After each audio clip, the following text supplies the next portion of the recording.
Il y a quelques mois, Audrey Royer, votre autre habituelle, a lancé Sex by Step, un podcast diffusé sur les réseaux sociaux qui avait pour but d'interroger les jeunes sur leur sexualité. Elle a sillonné toute la Corse pour recueillir leurs paroles, décontractées souvent et inquiétantes parfois. Le but de cet épisode de podcast ou sexiste est de revenir, avec des professionnels de la prévention, sur ces confidences anonymes. Je suis Marie-Ange Philippe et je suis là parce que j'ai pris la mauvaise habitude d'écrire sur le sexe. Et c'est avec gentillesse et bienveillance qu'Audrey me laisse le micro. Mais elle sera autour de la table pour évoquer avec nous l'assurance énervante de ces adolescents, leur naïveté déconcertante et leur rire tellement attachant. Premier épisode, la perception de la contraception. Alors je connais le stérilet et c'est du cuivre et comme ça il n'y a pas d'enfant. Je connais la capote, préservatif pour être plus poli et je connais la pilule. Il y a la capote pour femmes, la pilule, le préservatif, le stérilet et tout. Hein. Il y a plein d'autres. Je crois qu'il y a un préservatif pour femmes, mais qui est beaucoup moins utilisé que celui pour hommes. Et puis c'est tout, je pense. On met des capotes. On met des capotes. La pilule. Les implants. La pilule. Un préservatif. Ne pas faire l'amour, ça protège des deux. L'anneau. C'est quoi? C'est quoi? Bonjour à toutes les trois. Je ne suis pas seule. Autour de la table, Stéphanie Brun. Bonjour. Sage-femme et coordinatrice du réseau RIMAN, lancé par la collectivité et destiné à coordonner les actions de prévention et de santé sexuelle sur tout le territoire. Paul Merten, représentante de l'association ENIPS, alors fraîchement installée en Corse, cette association, elle l'a depuis quelques mois, qui a pour but aussi de faire de la prévention, alors notamment dans les lieux de nuit et les lieux qu'on pourrait appeler de sexe, mais elle s'adapte à tous les territoires et on verra qu'encore c'est particulier. Et Audrey Royer qui est avec nous et qui est d'habitude l'hôte de ce merveilleux podcast. Bonjour à toutes les deux. À toutes les trois. Pourquoi toutes les deux? Toutes les trois. Bonjour. On l'a vu dans cet extrait. Les jeunes que vous avez interrogés, Audrey, sont plutôt bien informés sur la contraception, en tout cas sur les moyens. On parle d'anneaux, de préservatifs évidemment. Alors, ils ne sont pas tous évoqués, mais ce qui m'a un peu impressionnée, c'est que c'est retranscrit presque comme un discours, presque comme un cours de biologie. C'est presque détaché de l'acte sexuel. Oui, il faut aussi se remettre dans le contexte que ce sont des jeunes qui sont et au collège et au lycée, donc majoritairement des personnes qui n'ont pas encore débuté leur vie intime et sexuelle, enfin des relations intimes et sexuelles, et donc du coup c'est pour ça que c'est un peu lointain pour eux. Je pense que ce qui est intéressant aussi de dire que là ce sont des extraits qui ont été choisis. Et il n'y a pas tous les extraits qui ont été diffusés, et dont un pour cet épisode qui, je pense, me marquera encore très longtemps, où le jeune m'a un peu défié du regard en me disant le retrait. Voilà, première personne que j'interroge sur la contraception et qui me dit le retrait, Alors le retrait, ça consiste en fait tout simplement à se retirer avant éjaculation pour pas que le sperme entre dans le vagin du partenaire. Donc ce qui n'est pas du tout considéré comme un moyen de contraception. Ce qu'il était dans les années 20-30 et qui n'a vraiment pas fait ses preuves. Voilà. Non, du tout. Mais je pense que c'était vraiment un acte de rébellion, voilà, lié à cet âge-là. Mais sinon, c'est vrai que tu l'as dit, ils sont très bien informés et c'est étonnant pour certaines réponses. C'est bien. Dans vos métiers, est-ce que vous constatez cette information qui est là, qui est parfois précise? Est-ce qu'ils sont informés sur le degré d'efficacité de différents moyens de contraception? Parce qu'on sent qu'ils les connaissent, mais est-ce qu'ils connaissent toutes les précisions sur ça? Et surtout, est-ce que cette théorie s'accompagne du geste? Qui veut parler? Paul. Merci beaucoup. En fait, Je pense que effectivement, ils ont connaissance de certains moyens de contraception, mais ça reste quand même relativement flou et pas forcément d'une grande précision. Ils le savent sans avoir tous les tenants et les aboutissants. Et je pense qu'il est quand même très important de rappeler que, concernant le préservatif, que c'est effectivement un moyen de contraception, mais aussi de prévention contre les différentes IST et le VIH. Et que l'un ne va pas sans l'autre non plus. Que la pilule ne suffit pas, que l'implant ne suffit pas forcément et qu'il est toujours très important d'utiliser le préservatif. Et même s'ils le savent, je ne sais pas vraiment si dans les faits, ils l'utilisent réellement. Alors, moi, je me souviens de mes cours d'éducation sexuelle qui ont dû se résumer à une heure en 10 ans de vie scolaire.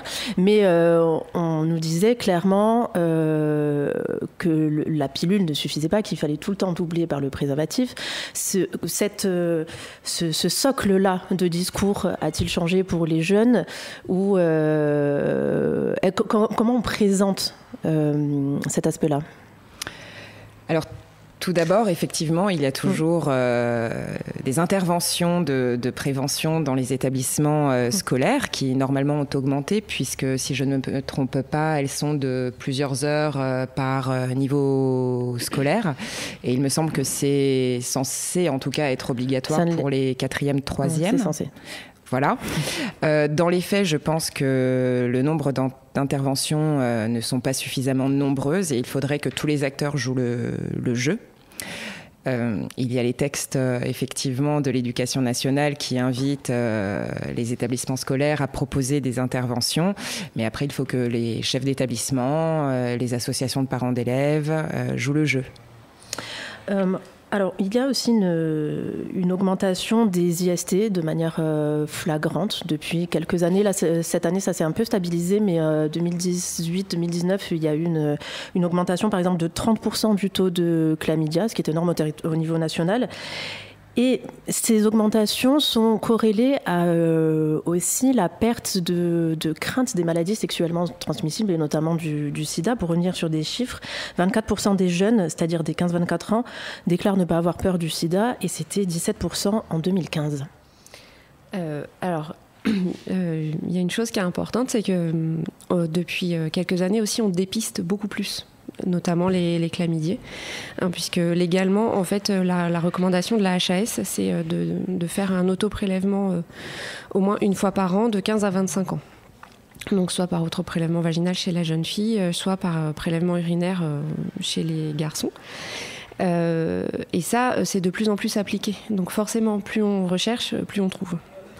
Donc, c'est plutôt presque une bonne nouvelle. C'est plutôt, oui, c'est pas si mauvais que ça. Alors, parce que si on les, oui, parce qu'en fait, si on les dépiste mieux, on les traite mieux. Les chlamydiés, on les traite relativement bien. En fait, dès qu'ils sont dépistés, on les traite et puis c'est l'affaire d'un traitement, soit en monodose, soit sur 10 jours, donc en moyenne. Donc, du coup, on arrive quand même. Enfin, on va réussir à enrayer peut-être un peu plus les épidémies. Je voulais juste revenir sur les interventions en milieu scolaire parce que effectivement, là j'en parle un petit peu en connaissance de cause puisque je travaille aussi 20% au centre de planification à Ajaccio et du coup on intervient auprès des classes de 4e et de seconde. En fait, il a fallu qu'on fasse il y a beaucoup d'établissements scolaires. Et nous, les centres de planification, ça fait partie de nos missions, mais on n'a pas forcément le personnel pour intervenir dans toutes les classes. Donc en fait, on avait juste sélectionné les 4e et les secondes. Après, là, il y a eu malheureusement 2 ans de Covid où on n'a pas pu intervenir comme on voulait. Et je pense que ça se ressent aussi dans les interviews que vous avez pu faire en micro-trottoir. Je pense qu'il y a de ça aussi, c'est qu'en fait ils ont un discours qui est qui ressemble beaucoup à un cours de sciences nat, mais parce que peut-être ces enfants-là n'ont pas eu les interventions en milieu scolaire, qui sont moins codées comme comme un cours de professeur aussi. Je pense qu'il y a ça qui joue. Et voilà, je sais pas ce que je voulais dire. Non, mais pour revenir sur la prévention, ce qui est vraiment au centre même de la politique gouvernementale nationale, notamment avec récemment la loi de 2023 qui fait du préservatif un moyen de contraception maintenant gratuit jusqu'à 25 ans. La pilule du lendemain est aussi prise en charge à 100%. Alors là, il n'y a pas du tout de limite d'âge. Et aussi, ce qui est nouveau, c'est que sous présentation de la carte vitale ou de la carte d'identité, on n'est pas obligé que ce soit inscrit dans notre parcours de soins. C'est-à-dire que si on est mineur et qu'on veut et que les parents reçoivent le relevé de soins, on n'est pas obligé que ce soit inscrit là-dedans. Alors, au-delà du fait de rendre la contraception et notamment le préservatif gratuit, accessible à tous, notamment aux gens qui n'ont pas forcément les moyens de s'acheter des préservatifs. Il y a aussi, j'ai l'impression, la volonté de remettre un peu le préservatif sur le devant de la scène. On a l'impression qu'on l'avait un petit peu oublié dans les espaces publics. Enfin, les espaces publics l'ont complètement délaissé. C'est-à-dire que il n'est pas dans les lieux de vie publique, il n'est pas dans les bus, il n'est pas dans les mairies, il n'est pas dans les boîtes, il n'est pas dans les lieux de rencontre.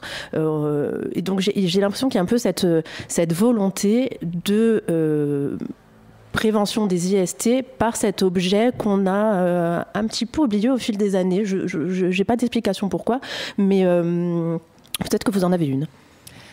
Des explications, non. En revanche, ce que je trouve important, et particulièrement chez nous, c'est effectivement l'importance de remettre à disposition le préservatif dans les lieux publics. Parce que j'imagine très bien un ou une jeune de 15-16 ans qui souhaite avoir son premier rapport, qui veut se prémunir de cet outil de prévention et qui ne va pas forcément oser aller dans la pharmacie du coin ou même pas du coin d'ailleurs, mais se présenter à la pharmacie en demandant des préservatifs. Donc effectivement, de remettre à l'ordre du jour, même dans les établissements scolaires, comme ça a été le cas dans les années 90, une distribution anonyme des préservatifs serait quand même idéal.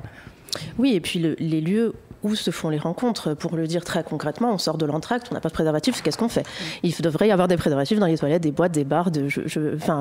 Alors c'est un petit peu le cas, et là ça fait partie des actions de l'ENIPS. Je ne citerai pas les établissements pour ne pas faire de publicité. Oui, mais alors il faut en citer 3, l'entracte, la place, le privilège. Voilà. Comme ça. Mais on est en train de travailler justement auprès des établissements qui reçoivent le public pour la nuit, ou même des bars qui ferment à 2h du matin, peu importe, mais pour justement laisser à disposition des préservatifs, du lubrifiant, même des brochures. Mais c'est un travail de longue haleine parce que les commerçants n'ont pas forcément le temps de nous recevoir à ce sujet. Donc c'est en cours. Tu voulais réagir? Je sais que par exemple il y a l'association Ayou tout court qui m'a dit il n'y a pas très longtemps que il y a quelques années il y avait des distributeurs dans les toilettes des boîtes. Je les ai connus. Et que maintenant ont été remplacés par des distributeurs de brosses à dents. Exactement. Donc il y a le sens des priorités. Écoutez, l'hygiène dentaire. Même dans c'est très important, mais bon. Les deux peuvent aller ensemble, sachez. En boîte. Mais c'est important qu'il y en ait aussi dans les lieux de jour, parce qu'on ne fait pas l'amour que la nuit. Bien sûr. C'est évident. Non, mais on a du mal à imaginer, je sais pas, des préservatifs gratuits dans les mairies, dans les bus, dans les bureaux même, alors que... Bon, on fait des interventions à tout bout de champ dans des ateliers où on parle de sexualité de manière très ouverte, et cet objet-là, on a du mal à l'intégrer dans les espaces publics au quotidien. Nous, dès qu'on intervient, en tout cas, on les fournit. Pour les établissements scolaires, on a des infirmières scolaires qui viennent régulièrement récupérer au centre. Et puis sur tous les centres de planification, en tout cas, essaient de distribuer lors de leurs interventions dans les établissements scolaires. Mais après, c'est vrai qu'en général, ils sont à disposition à l'infirmerie. Et peut-être que pour certains, c'est compliqué de se rendre à l'infirmerie. Après, nous, quand on reçoit les jeunes couples ou les jeunes filles, plutôt les jeunes filles viennent seules, mais parfois elles viennent en couple en consultation au centre de planification, enfin, centre de santé sexuelle maintenant. Ils ont changé de nom. Ils sont à disposition. Enfin, nous, on en a dans la salle d'attente. Moi, j'en ai dans mon bureau. La boîte est ouverte et servez-vous et sans jugement. Mais c'est vrai que parfois, ils sont un petit peu gênés. Ils en prennent 2. Je dis non, mais n'en prenez pas 2. Enfin, c'est ridicule. À votre âge, on fait pas l'amour 2 fois. On le fait plein de fois. Donc, servez-vous. Ouais. Est-ce qu'il n'y a pas aussi une question de perception de la contraception ? C'est-à-dire qu'on a l'impression que, en gros, les préservatifs, c'est pour les très jeunes. La pilule, c'est pour les jeunes adultes femmes. Et le stérilet, c'est pour les gens qui ont déjà eu des enfants, voire qui sont proches de la ménopause. Il y a une espèce de parcours comme ça, contraceptif, contraceptif qui a été, je crois, théorisé d'ailleurs par des sociologues, et on a l'impression que c'est un choix individuel aussi, mais que les politiques institutionnelles aussi ont ce parcours très ciblé. De moins en moins quand même. Parce que justement, grâce aux interventions auprès des plus jeunes, grâce aussi aux nouvelles générations de médecins et de sages-femmes qui du coup proposent... personnellement, moi je le propose très volontiers. En fait, s'il n'y a pas de contre-indication particulière, je propose tous les modes de contraception aux jeunes filles ou aux jeunes femmes, parce que j'ai pas que des jeunes filles en consultation, et c'est elle qui choisit. La meilleure contraception, c'est celle qu'on choisit. Ça, c'est un slogan qui a vraiment cure, quoi. Parce que c'est la seule façon de faire accepter la contraception par la personne qui va s'en saisir, puisqu'elle l'aura choisi, elle aura réfléchi à ça, et du coup, elle sera mieux observée. Et donc, il y aura moins de risques qu'elle soit inefficace. Est-ce que vous avez constaté, soit dans vos métiers, soit dans les paroles que vous avez recueillies, les effets de ce qu'on a appelé en 2012 à peu près la crise de la pilule ? C'est-à-dire que les pilules 3e et 4e génération ont été retirées pour leurs effets indésirables, notamment des thromboses. Déremboursées. Exactement, déremboursées. Exactement, déremboursées, et elles ont été forcément de moins en moins prescrites. Est-ce qu'il y a eu vraiment une rupture à partir de ce moment-là sur la pilule ? Est-ce qu'il y a des craintes et comment on articule ce discours-là ? Dans les années 60-70, les craintes sur la pilule existaient déjà, c'est-à-dire qu'on se demandait, mais mon Dieu, on va prendre un médicament alors qu'on est une personne saine. Les craintes existaient déjà, seulement les féministes et ceux qui ont porté le projet de la pilule étaient tellement conscients que c'était un acquis fragile qu'ils se sont emparés de ce discours-là et l'ont un peu dirigé vers un discours conservateur. Aujourd'hui, c'est plus trop le cas, parce que même les militantes féministes s'emparent de ces soucis qui existent réellement pour la pilule.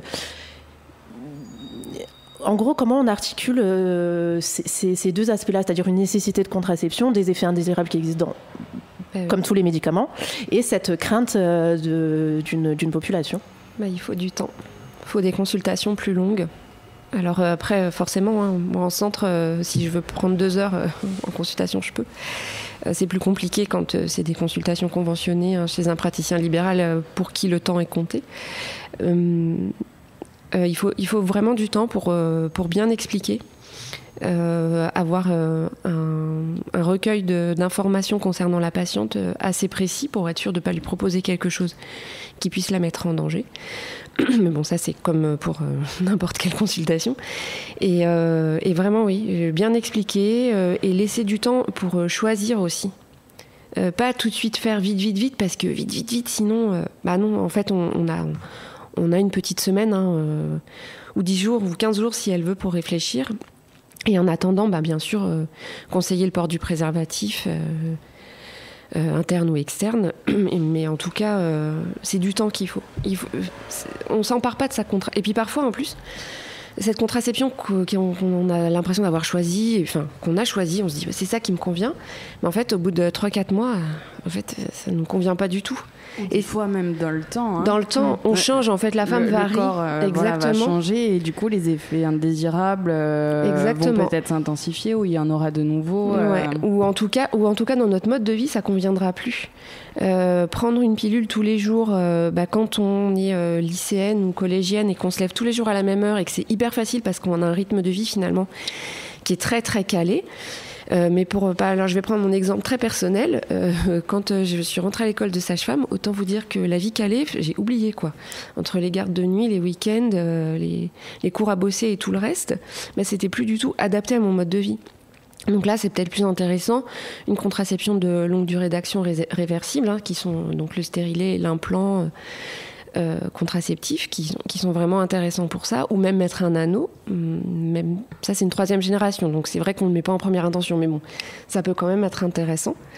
Et donc, oui, pour en revenir à ce que vous disiez, Audrey, c'est vrai que dans notre vie, on change. Donc, il faut pas hésiter à revenir consulter pour trouver quelque chose de plus adapté.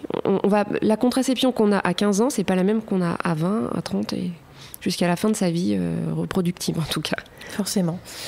Pour rester dans la perception de la contraception, des moyens de contraception, on a un extrait de jeunes adolescents qui parlent d'IVG. Je vous laisse écouter. Alors l'avortement, c'est quand ils enlèvent le bébé de l'utérus parce qu'il n'a pas envie de l'avoir. Elle. L'avortement, c'est quand on décide de renoncer à une grossesse, donc on fait un enfant en fait. L'avortement, c'est une manière pour une femme, je crois, de ce que je sais, d'annuler un accouchement, de ne pas avoir d'enfant. Si elle a loupé la contraception ou qu'elle a oublié ou ça a eu un problème. Alors là, on voit un manque d'informations claires, mais aussi un défaut de perception. C'est-à-dire que on parle de bébé, de stopper un accouchement, c'est-à-dire qu'on a une perception qui est complètement biaisée du corps et de la biologie. Je pense même que c'est un manque de vocabulaire, ou du moins ils ne savent pas comment s'exprimer pour parler de la chose. Parce que déjà, quand on parle d'IVG, on m'a très souvent dit « c'est quoi ?» Une fois qu'on parle d'avortement, là on comprend mieux. Mais les mots se confondent, donc c'est dans accouchement, en fait je pense qu'ils savent très bien que c'est bien avant l'accouchement, mais c'est juste qu'ils n'ont pas les bons mots. Et je pense que ça revient à ce qu'on disait tout à l'heure de peut-être ces 2 années de Covid où il y a eu moins d'interventions dans les écoles qui font que le vocabulaire manque un peu. De précision, manque de précision. Ça serait plutôt... en tout cas, on espère que je vois Paul qui est mitigé. C'est un petit peu parce que quand on entend la jeune fille, il me semble que c'est une jeune fille d'ailleurs, dire que en gros un avortement c'est tuer un enfant, je me pose la question de savoir si cette jeune fille évoque les choses avec un défaut de vocabulaire, comme tu disais, Audrey, ou si c'est plutôt une représentation en fait qui n'est pas juste. Oui, c'est pour ça que je parlais de perception, c'est-à-dire qu'un IVG n'est pas un infanticide, bien évidemment. Faut le préciser parce qu'il y a des courants. Excusez-moi. Il y a des courants actuellement qui tendent justement, qui reviennent très étonnamment ou pas, en disant que justement l'avortement est un infanticide, etc. Bon, on a vu ce qui s'est passé aux États-Unis, mais je pense que même en France, le mouvement prend une certaine ampleur. Il suffit de lire ce qui se passe un petit peu sur des réseaux comme Telegram, pour ne citer que cette application. Je trouve qu'il y a une montée impressionnante autour du droit à l'avortement qui, à titre professionnel et personnel, me pose quelques soucis. On va parler un peu plus tard de la manière dont vous pouvez investir ou non les réseaux sociaux, mais c'est une des missions de l'ENIPS, j'allais dire le mot infiltrer certains réseaux pour faire de la prévention, pour justement être en amont de ces fake news un petit peu. Alors oui et non, c'est-à-dire que l'ENIPS effectivement s'adapte à son territoire. Comme vous le disiez tout à l'heure, en Corse, nous n'avons pas de lieu de rencontre LGBTQIA+, libertin. Donc on travaille un petit peu différemment sur le terrain, c'est-à-dire qu'effectivement on investit des applications comme Tinder, Grindr ou les sites de rencontres type Wild. Pour effectivement faire de la prévention contre les IST, le VIH, entre autres, mais aussi sur toutes les questions liées à la santé sexuelle, mentale et affective. Alors l'IVG, ça a été évidemment une énorme avancée pour les femmes. C'est toujours un symbole de lutte, c'est un acquis fragile, on ne cessera jamais de le dire. Mais il y a une loi qui était en amont de la loi Veil, c'est la loi Neuwirth, je vais très mal le prononcer, qui est un député. C'est la légalisation de la contraception en 67, et on va écouter ce monsieur. Nous nous sommes heurtés pour l'application de cette loi, un état d'esprit conservateur, rétrograde, je dirais aussi un manque de clairvoyance de discernement et peut-être de générosité. On a placé les femmes, les couples devant l'alternative accouchement-avortement sans leur expliquer, sans leur indiquer qu'il y avait autre chose. On n'a fait aucune éducation sexuelle. Vous-même, vous avez fait, comme moi-même, de l'auto-information. On a découvert les vérités de la vie au hasard de ce qu'on glanait sous les préaux des écoles ou dans les bureaux. Tout ça n'est pas sérieux.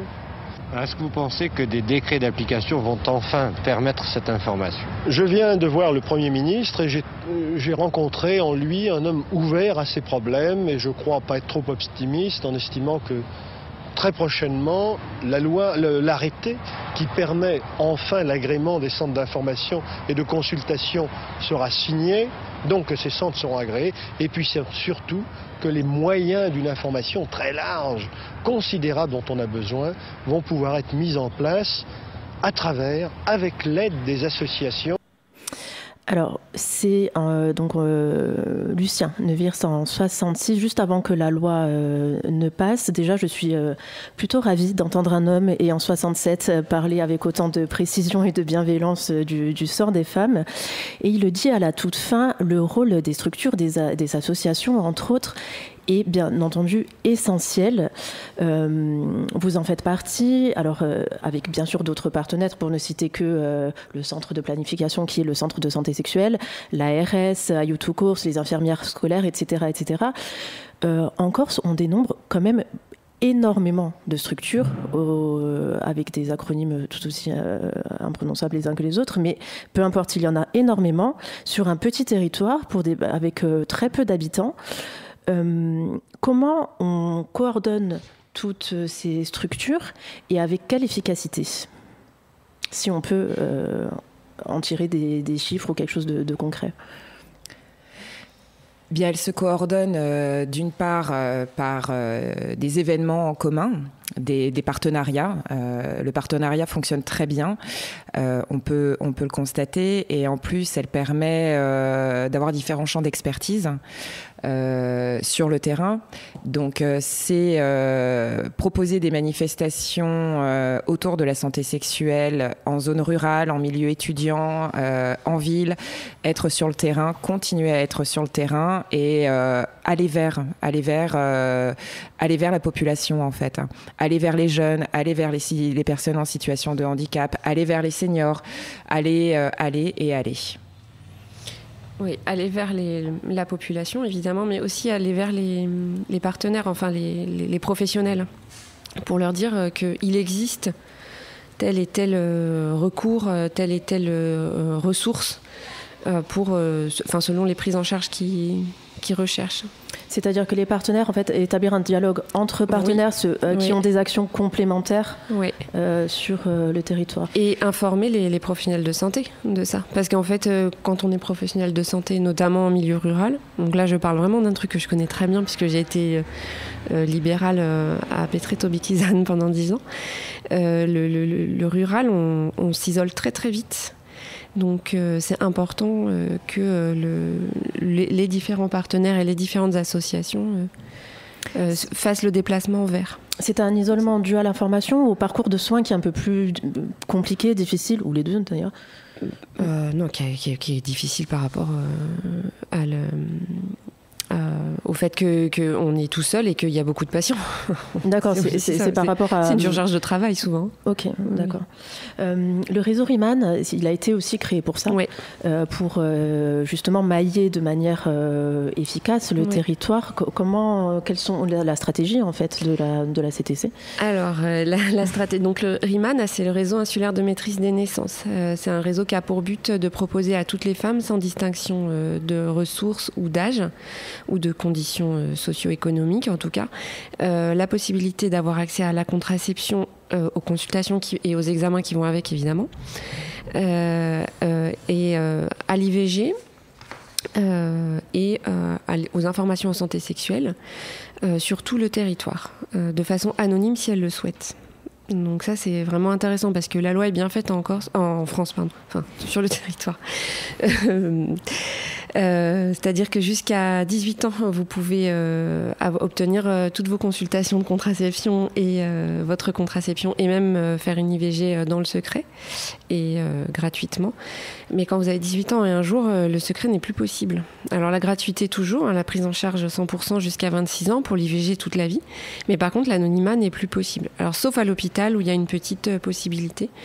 Mais sinon, l'anonymat chez la femme adulte, en tout cas de plus de 26 ans, n'existe pas. Donc ça, c'est l'intérêt du réseau pour les femmes. Pour les professionnels de santé, c'est des professionnels de santé en milieu rural qui du coup ne sont plus isolés et qui bénéficient des infos régulières du réseau sur les dernières recommandations, sur des formations possibles, sur tout ce qui touche en tout cas à la santé sexuelle, la possibilité de participer à des formations, à des brainstorming, je dirais. Et puis enfin, pour les caisses, parce que les caisses de sécurité sociale, la CPAM et la MSA sont partenaires, l'intérêt c'est d'avoir qu'un seul interlocuteur, à savoir la collectivité, qui va centraliser tout pour le règlement de ces soins, parce qu'ils sont gratuits pour la population, mais ils sont payants par la société en fait. Voilà. Est-ce qu'on peut imaginer justement une structure unique, comme un guichet unique de la contraception sur un territoire ? Oui, et est-ce que ça servirait à quelque chose ? Oui, ça peut toujours être utile. Mais après, il ne faut pas oublier qu'en France, on a le choix du praticien. Il ne faut pas aussi déposséder les patientes de leur choix. C'est-à-dire qu'il y a des patientes qui seront plus à l'aise avec leur médecin généraliste ou leur sage-femme traitante pour parler de ces choses-là. Et il y en a d'autres qui voudront absolument se rendre à l'hôpital. Et d'autres qui voudront bien sûr être suivis par un gynécologue. Un monsieur, une dame, ça c'est compliqué. Et tous les professionnels n'ont pas forcément envie d'adhérer à ce type de réseau, déjà. Même si majoritairement ils le font, parce que pour ce qui est de la défense du droit des femmes, on a quand même la chance d'avoir des professionnels vraiment investis sur notre territoire. Mais après, il ne faut pas déposséder les gens de ce choix-là. Donc c'est très bien que ces réseaux-là existent, parce qu'ils sont essentiels. C'est-à-dire qu'il faut diversifier les échelons pour avoir le bon échelon finalement. C'est ça, il faut que les femmes elles puissent décider ou non de la façon dont elles veulent être prises en charge. Et c'est pas une couche par-dessus la couche, comme j'ai pu l'entendre en allant démarcher certains professionnels qui disaient encore un nouveau truc. Bah ouais, mais c'est un nouveau truc qui peut être utile pour certaines. Peut-être pas pour toutes, mais voilà. On peut pas avoir un mode de santé uniforme en fait, parce qu'on est tous différents. Donc il faut quand même essayer de proposer des choses un peu différentes qui s'adaptent à tous, et pour qu'il y ait le moins d'inégalités possible dans les prises en charge. La Corse est la région où la deuxième région où l'on avorte le plus. Quand on a préparé ce petit podcast, moi je le prenais de manière très naïve, voire grossière, en me disant ça craint quand même, on est quand même là. C'est un défaut d'information, de contraception, et vous m'avez dit non mais il faut peut-être pas le prendre dans ce sens-là. Ouais. Alors, moi, j'aime pas trop toujours comparer avortement et contraception, parce qu'en plus, ça crée des confusions dans la tête des gens. C'est-à-dire que pour les plus jeunes, l'avortement peut être considéré comme un moyen de contraception, alors que pas du tout. Et puis, dans la tête de certaines personnes, c'est forcément, si elles font des avortements, c'est parce qu'elles n'ont pas bien pris leur contraception. Donc, c'est encore en plus la faute des femmes, évidemment. Non, en fait, la contraception, c'est une femme qui a conscience qu'elle peut être enceinte et qui ne veut pas l'être, donc qui va tout faire pour ne pas l'être. L'IVG, c'est une femme qui ne pense pas qu'elle peut être enceinte. Soit parce qu'elle a déjà une contraception, parce qu'on a quand même pas loin de 50% des avortements qui sont faits chez des femmes qui ont une contraception en cours. Hein. Donc c'est pas... et c'est pas... alors pour certaines, c'est parce qu'elle n'est pas toujours bien prise, parce qu'elle n'a pas toujours été bien comprise. Mais parfois, on a des patientes qui prennent très bien leur contraception, ou qui ont un stérilet ou un implant. Donc là, a priori, tout est en place. Et pour autant, il y a une grossesse qui n'est pas prévue. Donc en fait, voilà, c'est deux visions qui sont différentes. L'IVG, c'est une grossesse qui n'est pas prévue, mais qui n'est même pas intellectuellement pensable, en fait. Et puis, elle est là. Sauf qu'elle est là et que c'est pas le moment. Donc, Et puis pour revenir aux chiffres qui sont assez impressionnants d'IVG en Corse, enfin impressionnants. On va dire quand on est à 17 pour 1000 femmes de 15 à 49 ans. Voilà, c'est la deuxième région, on en avance le plus. Des fois elle passe troisième, des fois on est première, ça dépend des années, mais en gros c'est deuxième. On n'a jamais été premier. Il me semble que j'ai vu ça. Non. Deuxième. C'est la raison PACA. Deuxième et troisième, médaille d'argent et médaille de bronze. Voilà. Mais en fait aussi c'est parce que c'est possible que l'avortement est possible et que le parcours de soins est peut-être aussi facilité. Oui, on a des délais d'attente qui sont courts. Enfin, au max, une femme, elle va attendre 15 jours. Donc déjà, moins de risques de dépasser les délais légaux. Et alors qu'il y a certaines régions sur le continent où il y a très peu de praticiens, ou en tout cas, les services d'orthogénie proposent très peu de plages de consultation. Donc forcément, il y a un moment, il faut changer de département, faut aller voir ailleurs. Et du coup, les services sont saturés, les délais d'attente sont longs. Et parfois, on se retrouve avec des femmes qui dépassent les délais. Mais c'est pas de leur fait. C'est aussi le... Donc oui, on a un taux qui est élevé, mais c'est parce aussi on est plutôt efficace. Ensuite, le taux d'IVG, c'est un taux qui est incompressible. C'est le taux de grossesse qui ne sont pas prévus. Donc, que ce soit légalisé ou pas, ce sera toujours le même. C'est ça. La différence, c'est que quand c'est pas légalisé, les femmes meurent. Oui. Voilà. Toujours d'ailleurs. Hein. Oui. C'est pas un vieux truc des années 60, hein, ça arrive toujours. Paul, tu voulais réagir ? Non, j'écoutais, mais j'aime beaucoup les discours que tu as d'ailleurs. Pour rester dans le parcours de soins, mais on va aller un peu du côté des hommes, parce que la contraception, les IST, c'est pas qu'une affaire de femmes, même si nous ne sommes que des femmes autour de la table. Je le regrette d'ailleurs. Alors, la contraception, les IST, c'est un véritable parcours médical. Hein. Ça n'est pas autre chose. Chez les femmes, c'est assez bien identifié, alors par le biais soit d'associations, soit du privé, soit du gynéco, soit de son médecin traitant. Comment les hommes peuvent prendre part à ça ? Déjà, peut-être en discutant dans le couple. Et le parcours de soins des hommes au national et en France n'est pas très clair, voire impossible. C'est-à-dire que concernant les IST, par exemple, je ne crois même pas qu'il y ait un andrologue qui existe, qui soit en activité en Corse. Je ne sais pas si les urologues et les médecins traitants font de la prévention sexuelle de manière très régulière. Je prendrais juste pour exemple le papillomavirus, qui est une maladie sexuellement transmissible que l'on détecte, que l'on soigne, que l'on prévient spécifiquement chez les femmes, alors qu'il y a un vaccin disponible chez les hommes, mais on ne le propose jamais. Si, c'est une obligation quand même là maintenant de le proposer à partir de 11 ans, c'est sans distinction de genre. Hein. Oui, c'est une obligation dans les faits. Donc après, c'est les parents qui décident s'ils vaccinent ou pas dans les faits. Leurs enfants. Je crois que c'est 1%. Alors les chiffres là, je 1%. Je crois que c'est 1% de garçons qui sont vaccinés contre ou qui envisagent de l'être contre. Je vais pas dire de bêtises, mais c'est quelque chose genre 40% des filles. Enfin, l'écart est assez impressionnant. C'est toujours pareil, c'est un défaut d'information en fait, parce que le papillomavirus, sur un col de l'utérus, il se dépiste vachement bien, vachement vite, vachement facilement. Quand c'est au niveau rectal, c'est un petit peu plus compliqué. Et quand c'est dans la gorge, quand on le dépiste, c'est beaucoup trop tard. Parce qu'en fait, le virus, le papillomavirus donc, humain, il aime bien les endroits chauds et humides pour se développer et à l'abri de la lumière. Donc les cryptes de la gorge et la zone anorectale pour les relations anales. On peut se le transmettre comme ça. Ensuite, la petite particularité du papillomavirus, c'est qu'il est ubiquitaire. Il y en a partout. Il n'y en a pas que sur les zizi. Donc, on peut se le transmettre assez facilement. Alors après, on est porteur. Il y a plein de gens qui sont porteurs et le corps se défend très bien.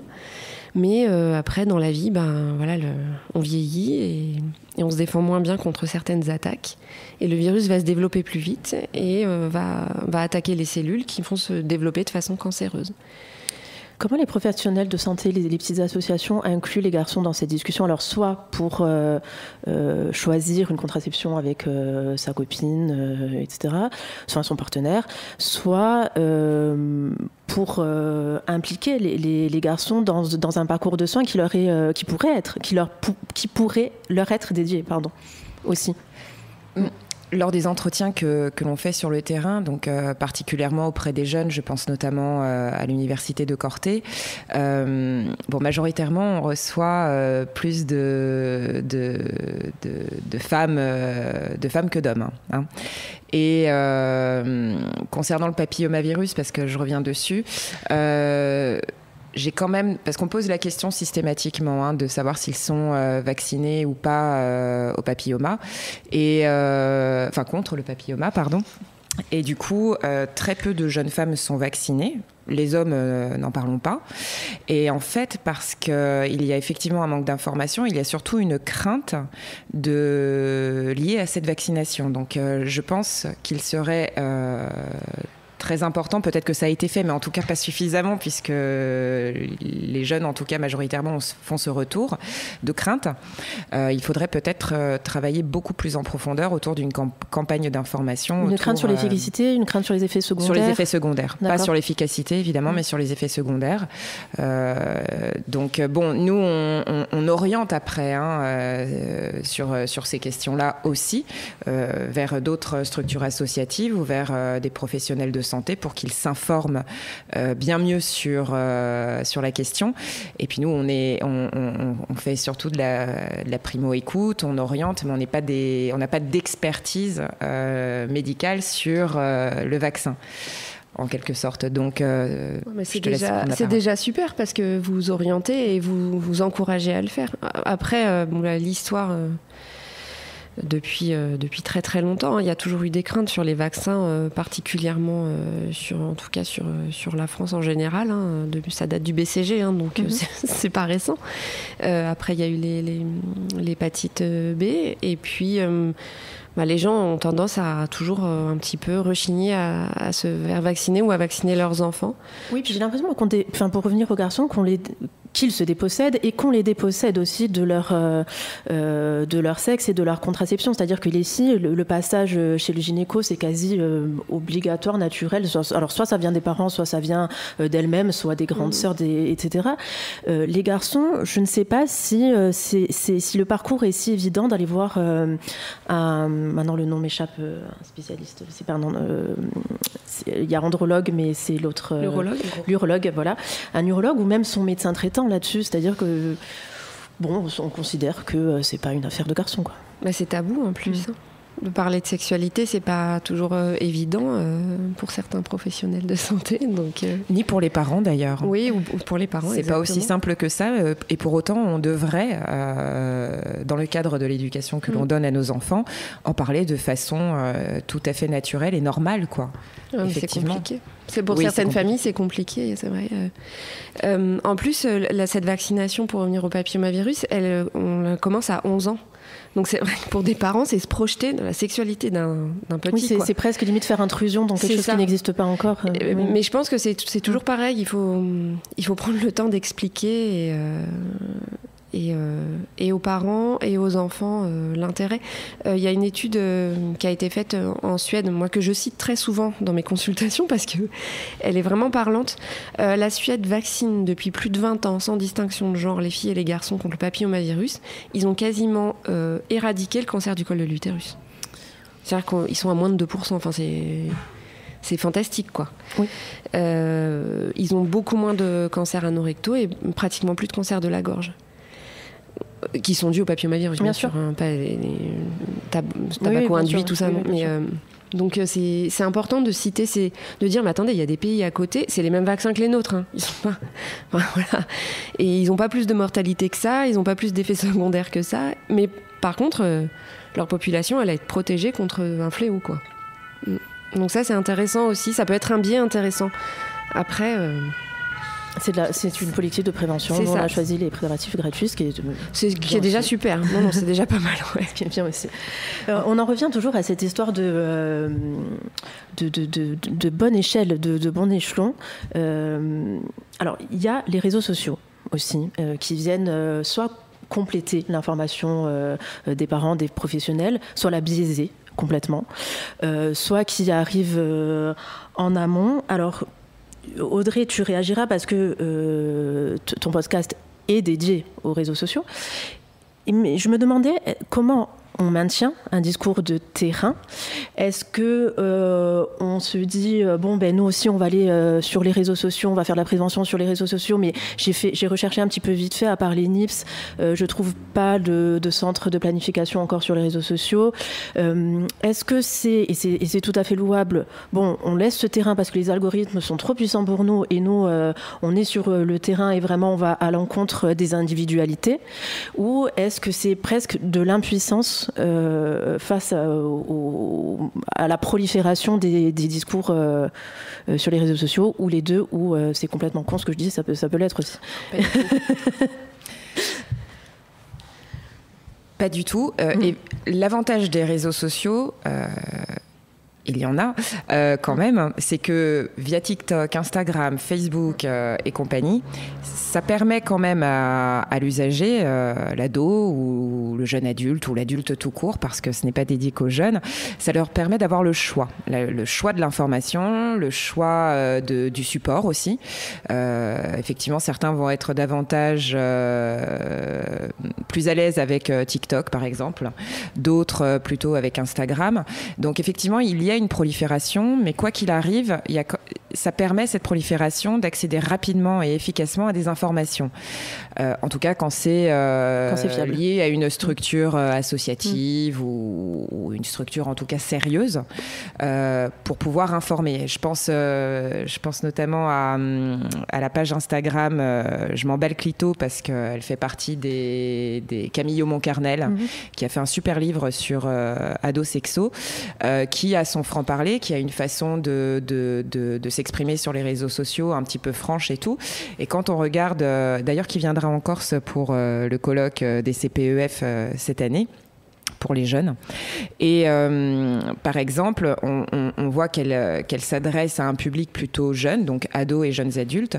Or, elle est énormément suivie par des personnes de la génération des trentenaires, des quarantenaires. Donc finalement, ce que je veux dire par là, c'est que la prolifération n'est pas un problème. C'est pas, au contraire, plus il y a d'informations à piocher, mieux c'est.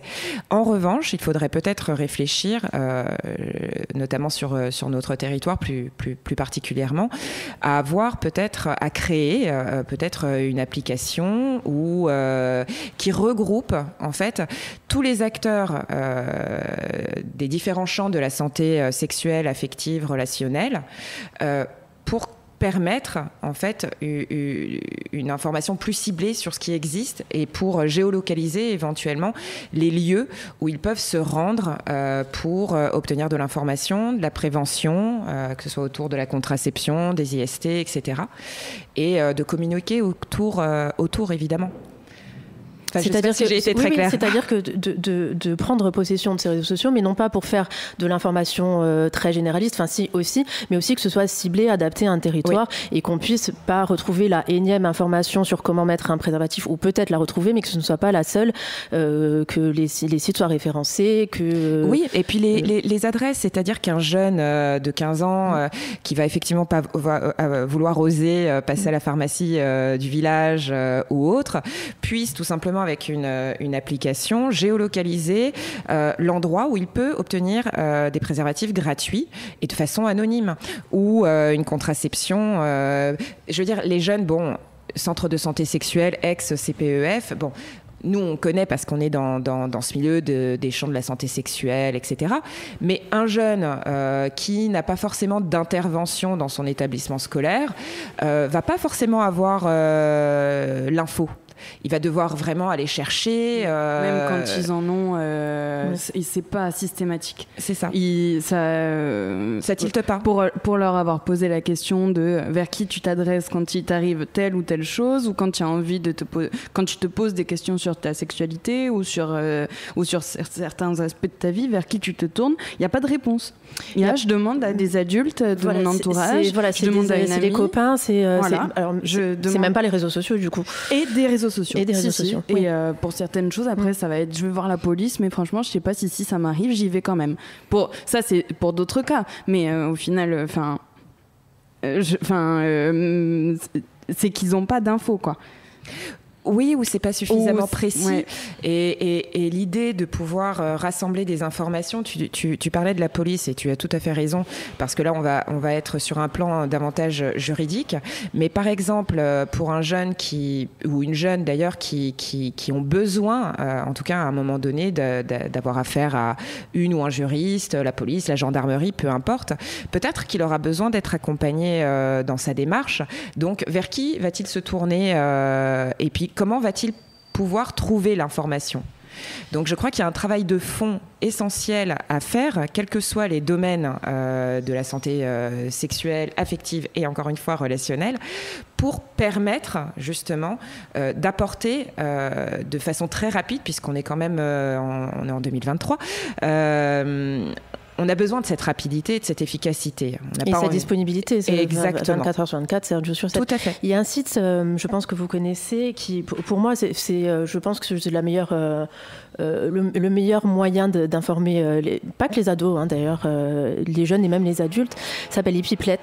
Bon, alors c'est encore féminisé, alors que les garçons pourraient très bien y aller, mais c'est un site accessible, gratuit, où des sages-femmes, donc des professionnels et infirmières, je crois, enfin en tout cas des professionnels de santé, sont disponibles 24 heures sur 24, 7 jours sur 7 pour répondre à des questions. C'est-à-dire que si vous avez un problème sur la prise de la pilule, le préservatif, vos érections, etc., vous posez une question, c'est anonyme et quelqu'un vous répond derrière. Et ça, c'est formidable parce que non seulement l'info est vérifiée, tu es derrière ton écran, c'est disponible 24 heures sur 24 et si nécessaire, bien sûr, elles orientent vers un parcours plus individualisé. Oui, ensuite, ce qu'il y a de bien avec les pipelettes, c'est qu'il y a des intervenantes dans chaque région. Donc en fait, nous, moi j'ai 2 collègues que je connais très bien qui répondent, qui prennent leur tour régulièrement pour répondre sur les pipelettes. Donc du coup, une réponse beaucoup plus adaptée au niveau territorial, selon les attentes des jeunes. Et ça s'appelle les pipelettes parce que ça a été créé par des sages-femmes. Et oui, je sais. Et la sage-femme est experte en femmes. C'est ça. Et oui, mais c'est alors je comprends très bien la logique, mais comment dire ça, c'est encore une question de perception, c'est-à-dire encore que ça féminise un problème qui n'est pas que féminin. Voilà. Alors, pour revenir à ce qu'on se dit depuis tout à l'heure, bon, déjà ça a été je pense depuis des années une volonté aussi de la part des femmes de vouloir s'approprier ou du moins la maîtrise de leur corps. Voilà, maîtriser leur corps, maîtriser les informations qui sont liées directement à leur corps, comme une grossesse désirée ou non.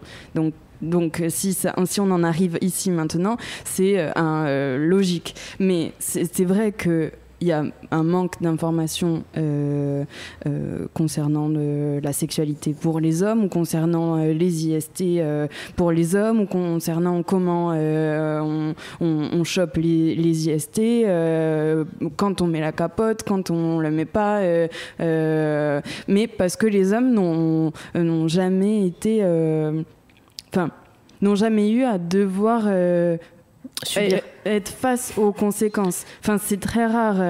Pour autant, les lois ont été majoritairement décidées et votées par des hommes, quand même. Mais je dis pas que c'est normal, Ah oui, non. mais du coup, en fait, il y a j'ai un paradoxe un peu. C'est que pour un homme, c'est très facile d'avoir une sexualité ouverte, épanouie, et il n'y a pas du tout de problème à avoir également beaucoup de sexualité. Mais par contre, il n'y a pas d'information. Et en fait, même sur les réseaux sociaux, on parle des pipelettes, on parle aussi de je m'en bats le clito, et beaucoup d'informations sont tenues par des femmes parce qu'elles veulent informer les femmes, etc. Mais il n'y a pas vraiment d'hommes sur ces sujets-là. Il y en a de plus en plus. Il y a 2-3 comptes dont j'ai évidemment oublié les noms parce que je suis vieille. Mais il y en a de plus en plus. Ouais, mais de dire il y en a 2 ou 3, ça suffit pas parce qu'on peut pas compter le nombre de comptes qu'il y a de femmes qui s'adressent aux femmes. Donc même dire 2 ou 3, c'est parlant. De pas se souvenir des noms, c'est parlant parce que s'il y en a des dizaines, forcément qu'on s'en souvient d'un ou deux, comme là on se souvient de je m'en bats le clito ou les pipelettes. Donc C'est parlant du point de vue des hommes, pour moi. Alors juste, je vais revenir sur le fait que de ce que tu disais que les hommes a priori ont une vie, une sexualité et une vie sexuelle épanouie. Ça, je peux en attester par rapport aux entretiens que je mène avec majoritairement des hommes cis. Alors cis, c'est cisgenre pour l'abréviation pour les gens qui ne savent pas. Voilà. Oui, pardon. Et du coup, ça y est, ça m'a coupé. Pardon, excuse-moi. Non, mais je t'en prie. Qui sont des hommes dans des corps d'hommes. Oui, voilà. Mais tout ça pour dire que, en fait, les hommes, quand ils sont en entretien et qu'au bout d'un moment, on arrive à approfondir l'échange autour de la santé sexuelle, vous n'imaginez même pas à quel point les hommes questionnent leur sexualité, pas au sens de l'orientation, mais par rapport à des problématiques qu'ils vivent au quotidien. Ils sont pris entre virilité et c'est ça. Et par rapport abandon de soi. Problème érectile, problème de désir et de libido. Problème infectieux, ils n'en parlent pas. Bien sûr. C'est tabou. Mais et on voit qu'il y a une réelle souffrance ou anxiété, en tout cas, derrière la sexualité qu'ils pratiquent. D'où l'évolution vers non pas une prévention uniquement sur la contraception, mais maintenant on voit vraiment le terme de santé sexuelle dans son ensemble. Et je vais vous passer une petite pub des années 80 parce que je pense qu'elle résume tout ce qu'on va dire. C'est une pub pour le port du préservatif. Voilà la liste. Du shampoing doux, du maquillage waterproof, une crème solaire protectrice et une crème solaire très hydratante, des préservatifs. Des préservatifs ? Oui, des préservatifs. Alors ce sont 3-4 femmes, on n'a pas l'image, mais ce sont 3-4 femmes en train de se préparer avec des épaulettes en rose et beaucoup trop de maquillage, des brushings à n'en plus finir, qui font la liste de leurs courses avec les préservatifs. Alors je trouve cette publicité déjà très drôle et assez parlante parce que c'était une des premières pubs autorisées pour les préservatifs. Ce sont les femmes, évidemment, qui prennent en charge ça. On essaye de rendre un petit peu fun la sexualité. Et alors, ça serait inimaginable de voir une pub comme ça, tant elle est réductrice. Alors, bien sûr, pour la place des femmes, mais aussi sur cet aspect de santé sexuelle. Voilà, on ne peut plus parler uniquement de contraception. Quand on parle de prévention, il faut un peu élargir ce spectre. Oui, effectivement, il faut avoir une approche globale et, quoi qu'il arrive, transversale. C'est fou comme il y avait de l'humour dans les années 80 aussi. Par rapport à ça, juste souligner qu'effectivement, ce qui peut être intéressant dans une approche globale de la santé sexuelle, c'est de pouvoir également parler, au-delà de la prévention, etc., mais parler du plaisir. Ça devrait on devrait continuer... approfondir la promotion de la santé sexuelle. Ce qui transparaît complètement dans cette pub, elles sont toutes contentes de... Ah oui, elles ont l'air. Non, mais je trouve ça très agréable d'entendre ça. Oui, et peut-être que justement aujourd'hui, on vit une certaine évolution de la santé sexuelle et d'avoir une approche plaisante, une approche agréable et démocratiser finalement des questions qui portent à l'anxiété, etc. Pour les hommes, autant pour les hommes que pour les femmes, cisgenres ou transgenres d'ailleurs, mais en faire la promotion et accentuer sur le plaisir est peut-être une voie à prendre dès maintenant. Et une approche aussi inclusive avec le public LGBTQI+.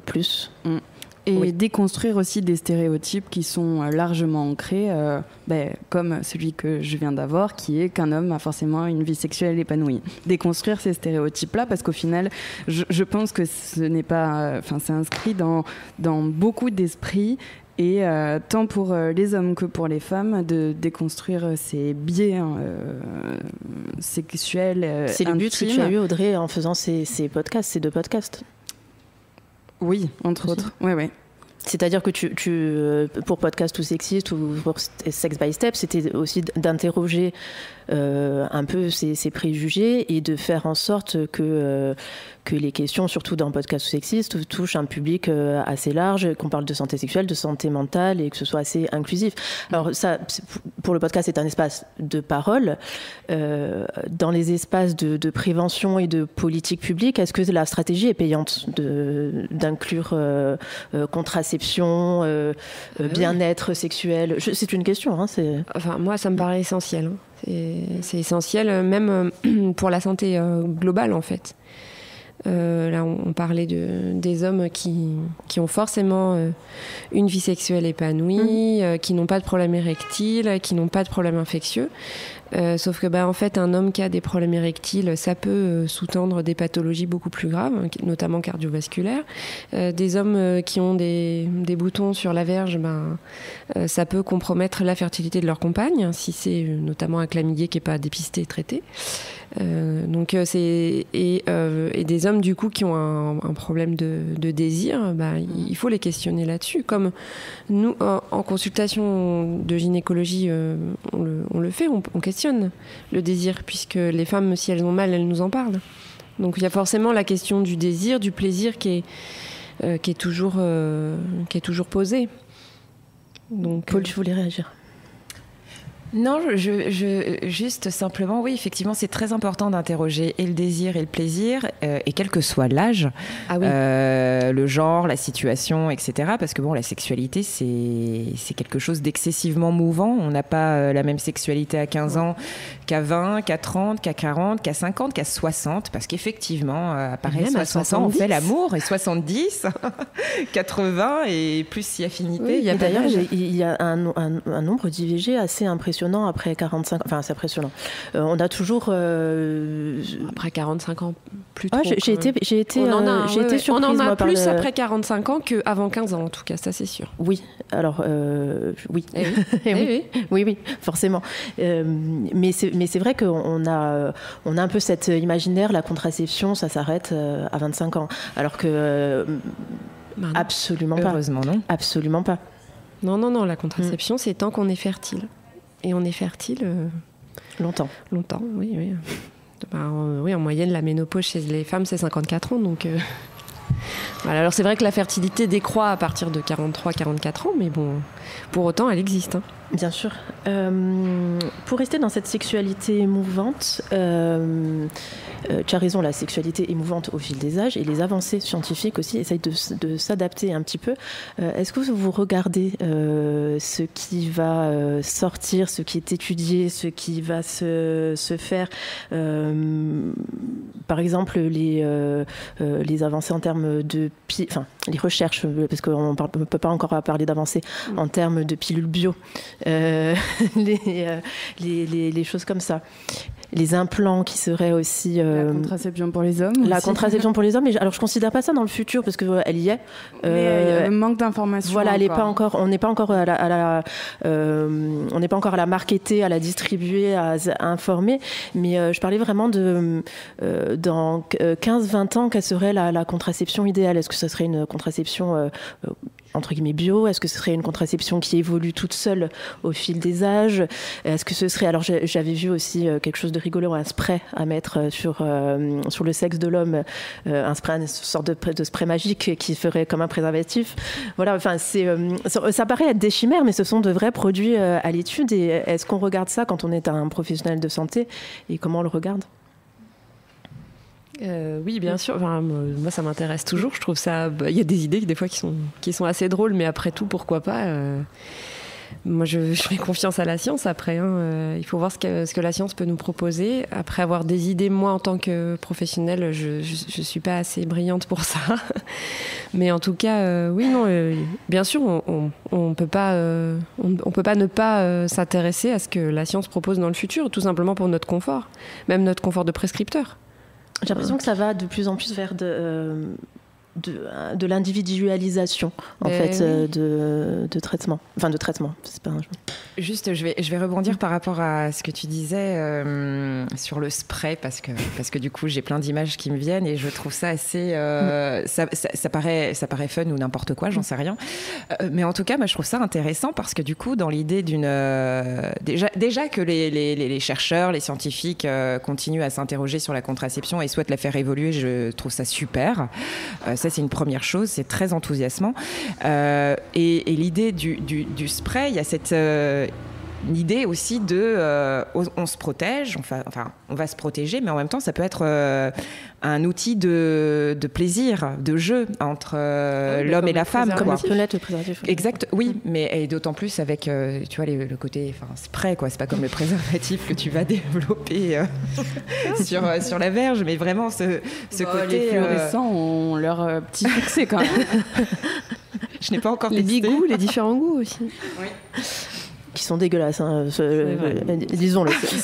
Oui, c'est vrai. Disons que ça n'a pas le goût escompté. Non, voilà. Et alors, dans ces inventions, alors ça va pas être une invention, il y a le smartphone évidemment, qui est un petit peu un piège parce que c'est un outil, on a l'impression d'être d'une modernité, d'une fiabilité incroyable. Et en fait, moi j'ai été surprise par vous savez, les applications où on note ses règles pour son suivi de fertilité. Alors c'est très bien pour savoir où on en est de son cycle, c'est très bien si on veut faire des enfants, mais par contre pour c'est vendu un peu comme un truc aussi de contraception parfois, ça n'est juste que de la méthode Ogino qui ne marche pas sur un téléphone. Les méthodes comme ça naturelles, on peut pas leur retirer l'appellation contraception, ce sont des méthodes de contraception, alors qui ont une fiabilité extrêmement faible et qui nécessitent une grande maîtrise. Donc, pour autant, si c'est la contraception que la patiente elle a choisie, il faut faire avec et il faut prendre le temps de bien lui expliquer. Alors, c'est vrai que c'est quand même assez rare. Hein. C'est-à-dire que le téléphone, je trouve qu'on a l'impression d'une grande fiabilité, alors que la méthode en elle-même... non, mais il faut bien connaître son corps. Ça, c'est des méthodes qui nécessitent d'avoir d'abord des cycles extrêmement réguliers, de connaître très très bien son corps, de savoir ressentir quand est-ce qu'on va ovuler, savoir qu'on est fertile un petit peu avant et surtout après. Enfin, voilà, c'est des méthodes aussi où on examine sa propre glaire. Enfin, c'est des méthodes qui à mon sens, qui, si elles veulent être bien faites et efficaces, il faut qu'elles soient pratiquées par des femmes qui connaissent très bien leur corps. Donc à 15 ans, c'est pas... Oui, puis même à 40, on peut avoir l'impression de le connaître. Oui, tout à fait. Ouais. Bon, après, c'est une histoire de confiance en soi aussi. Après, comme je vous disais, voilà, c'est des méthodes contraceptives, c'est un fait, mais qui ont un index de Pearl, qui est l'index de fiabilité, qui est vraiment très mauvais, quoi. La fiabilité, c'est le plus important et on le répétera jamais assez. Le préservatif à tout âge, c'est le plus fiable et le plus efficace. Et en plus, maintenant, c'est gratuit jusqu'à 26 ans. Merci mesdames, ce fut enrichissant. Merci Audrey de m'avoir laissé le mic le temps de cet épisode. Ce fut un plaisir. Dans le prochain épisode, on parlera de consentement. Et en attendant, vous pouvez suivre l'actualité de Sex by Step et de Podcast ou Sexiste sur Instagram.